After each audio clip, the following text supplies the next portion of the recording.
Meron tayong buzzer So, welcome sa ating pagbablog. Talagang nagre-request pa siya eh. Okay lang yan at least meron tayong buzzer. Kahit buzzer na lang may nanonood sa ating video.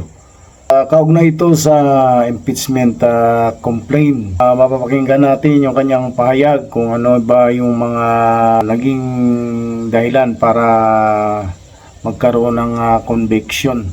Sabi nga ni Lorna Kapunan o ni Attorney Kapunan ay 99.9% na magkakaroon ng conviction.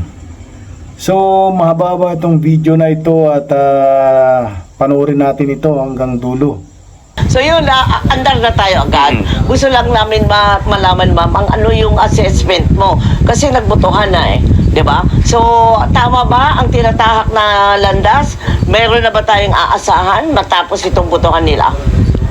Alam mo, forthwith na yan. Pero hihintayin natin, no? Baka yung mga nanonood, akala nila ang susunod ang Senate trial na. Oo nga. Hindi po, dadaan po to ng plenary. Okay. Sa plenary, kailangan ng 1/3 vote. No? Yung 1/3 based on the total number of congressmen, mga 106. Okay. So yun ang target. Maalala natin last year, ito yung mode na ginamit nila. Hindi dumaan ng Justice Committee by direct vote ng more than 1/3, no? 200 plus. Diniretso na nila sa Senado. Kaya ngayon, may Justice Committee, katakot-takot na due process, wala nang masasabi. Wala nang tatanungin o dadalhin pa sa Supreme Court. Although pending pa sa Supreme Court, yung 3 petition, ano? Oo. Pero yung sinasabi po ninyo nga, umpisahan muna natin doon sa pag-usad. Pag-iisipan na, ay magbobotohan din daw kung sino ang magko-comprise ng mga abogado, prosecutors, pag-akyat na po ng Senado.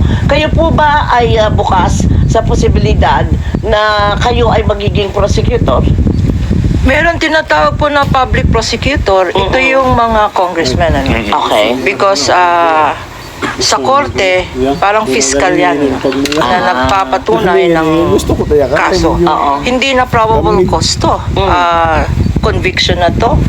Kanya napakabigat ng function ng isang public prosecutor. Kanya kailangan ng mga private prosecutors na may courtroom experience. Kasi ibang litigation po, no? Pwedeng magaling ka na congressman, pero pag wala kang courtroom experience, mahirap po. Kasi sabi sa Senate Rules on Impeachment, the rules of court have supplementary effect. Ibig sabihin, yung mga ginagawa ng judges, gagawin rin po ng mga senators as impeachment judges. And gaano kalaki po yung maitutulong ng karagdagang pwersa ng mga private prosecutors dito po sa hanay ng mga kongresistang mag-a-act as public prosecutors? Nakakatulong ang private prosecutors, no? Because lalong-lalo na yung may courtroom experience. Kagaya ko, 145 years. Pinanindigan na ni attorney. Oo. Panindigan ko rin na birthday ko, although hindi ko birthday. Ang dami po nag-greet ng happy birthday. Hindi ko po birthday today. Birthday ko po April Fool's Day. Belated na pala. But anyway, thank you for your greeting. Your gifts will still be accepted. Pero on what extent po yung bukod po doon sa courtroom experience ng mga private prosecutors na dadagdag po doon sa hanay ng public prosecutors, paano sila makakatulong doon sa pag-push po kapag nasa Senate impeachment court na yung mismong impeachment case? Because the private prosecutors are lawyers, no, whether practicing in court or not, no. At parang Biblia namin ang Constitution yan. Parang everyday namin telenovela yung rules of court na yan, yung revised penal code na yan, yung mga rules concerning graft and corruption, no, at saka so makakatulong po ang mga private prosecutors, no. Especially ang mga congressman nasa halls ng Congress, no.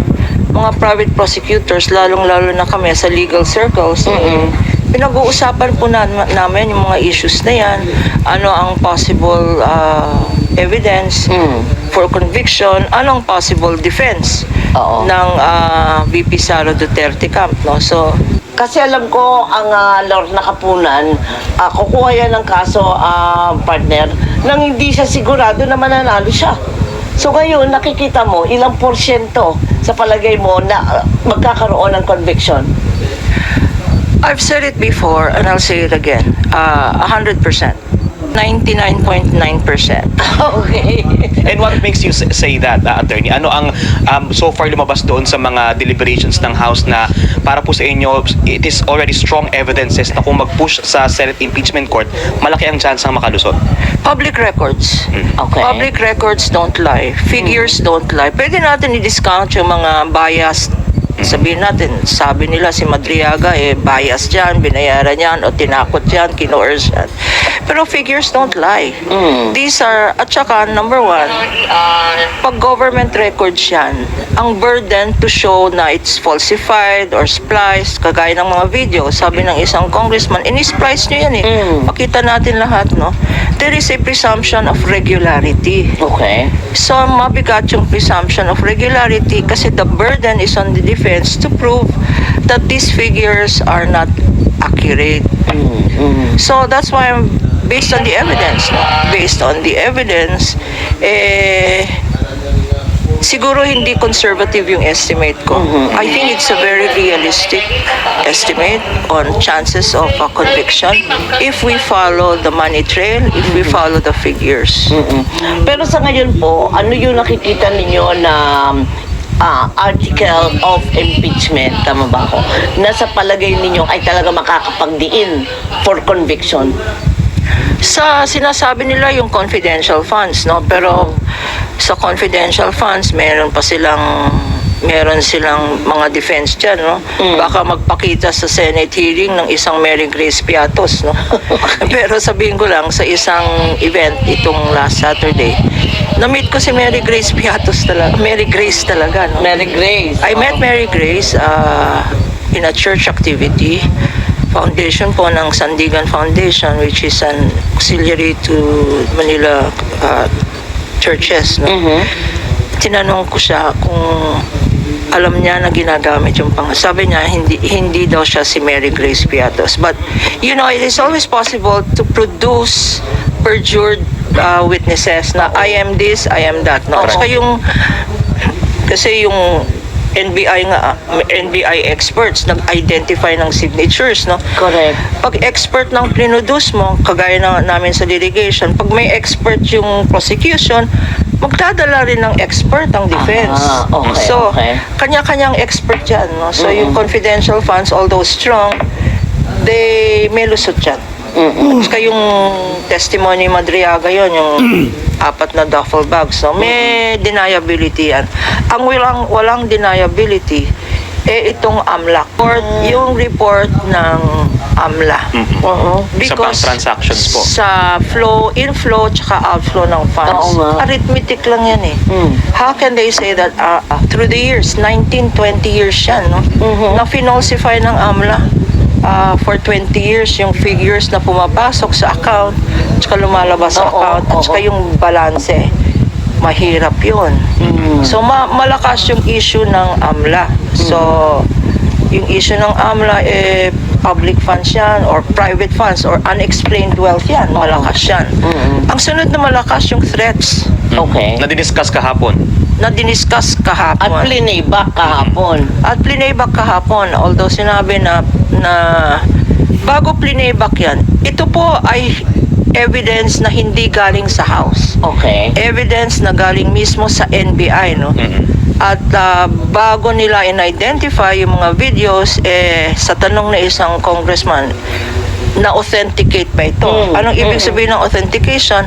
Authentication is a process where bini-verify yung flow of yung custody, saan galing tong video, saan tinago to, nung tinago to, meron bang access sa mga private persons na splice yan, etc. So yung chain of custody ng evidence, na-authenticate at na-verify nila. So napakalakas ng ground na yan. Dadagdag ko lang, kitang-kita naman yung galit. Yung galit ng isang vice president, hindi lang yun yung mga kapatid niya. Na talagang kasi sasabihin nila conditional threat. Mga kasama po, wala pong conditional threat. A threat is a threat. Kagaya ng pregnant. You cannot be half pregnant, no? Di ba? Oo. A threat is a threat. Sabi nga ni Congresswoman Digamo, yung asawa ng na-assassin, ano? Na then governor, no? Hindi nga sineryoso ng asawa niya. And the sad thing yesterday is, na-touch ako yesterday kasi birthday ng asawa niya. Ni dating Governor Roel Digamo. Oo, dating governor. Birthday ng asawa niya. And she said, my husband did not take it seriously and look at where he is now. Oh my. Oo. So walang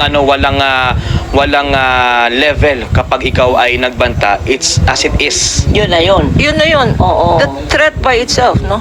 Worse than that, the hiring of an assassin by itself, no? Okay. So ngayon may nagfo-float na assassin dito. Hindi mo alam kung kailan mag-i-strike yung assassin na yan. Yun na nga. Tapos binabaliktad nila na ang threat is sa life daw ng Vice President. Yun ang mga trolls. Kasi kasabay ng monitor natin sa Senate hearing, sumasabay ang mga trolls. Oo nga. Binabaliktad yung narrative. Binabaliktad yung narrative. Kanya daw bumoto, mga congressman dyan, 53 votes. No? Unanimous. Kasi daw, hindi sila bibigyan ng PDAF, hindi daw sila bibigyan Exactly. ng budget, yung mga Oo. distrito nila, no? Trolls. Tapos, sabi nila, ang may threat talaga, ang Vice President. Teka, hindi ba alam natin, 2,000 ng security guards niya, nabawasan nga ng konti, pero ganun pa rin, no? Oo.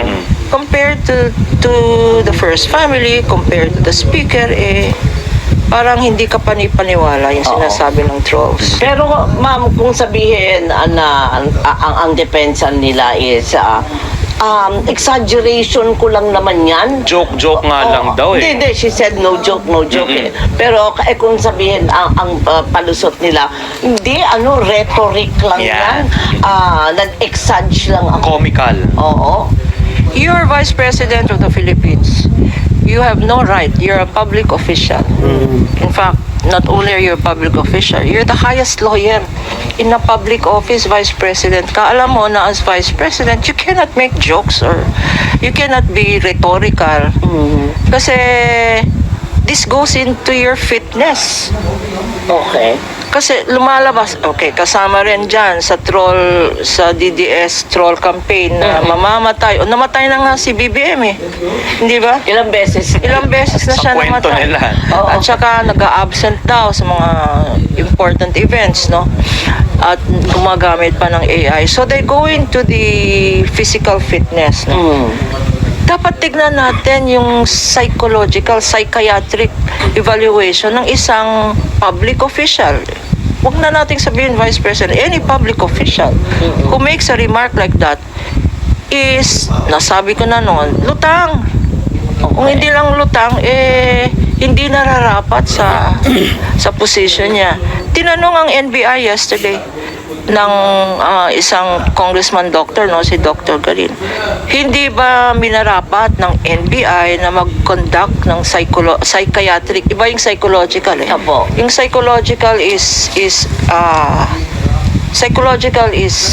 walang connection sa genes. Yung psychiatric is a medical conclusion. Psychological is an opinion. Pero ang psychiatric report, no, kanya sa annulment, no, kasi nag-accept ako ng mga annulment. Doris, gusto mo bang magpa-annul? Hindi na kailangan na. Kasi wala pa tayong divorce dito, no? Sa annulment, psychiatric, it must be the opinion of a doctor. So tinanong ni Congresswoman Guarin, may psychiatric evaluation ba na ginawang NBI? Ang sagot ng NBI, 2 beses namin inimbita si Vice President. Nung first time na inimbita ng NBI, sabi ng letter niya, she is busy attending to her functions, no? So, hindi nag-attend. Yung second time na inimbita siya, tinurn down rin niya, hindi rin siya nag-appear, no? Kumbaga binigyan naman ng chance. Pero Yes. she didn't To respond. submit herself to psychiatric evaluation kasi may psychiatric division daw yung NBI. Yung second excuse is slip niya na hindi siya nag-attend. Sabi niya, ba't ako mag-a-attend dyan? Ito na yung real reason. Sabi niya, ang NBI ay nasa ilalim ng DOJ. Ang DOJ ay nasa ilalim ng presidente because it's a cabinet position. And to top it all, pati yung executive secretary, sabi niya, alter ego yan ng presidente. In other words, sinasabi niya, nasabi na niya na bias ang House. Diba? Kanya siya umakyat ng Supreme Court. Ngayon, sinasabi niya na bias rin ang NBI. Sinong hindi bias? Siguro dito natin sabihin sa mga taong bayan, huwag kayong maging bias. Tignan nyo ang ebidensya. Pati yung mga DDS, no? Oo. Tignan nyo ang ebidensya.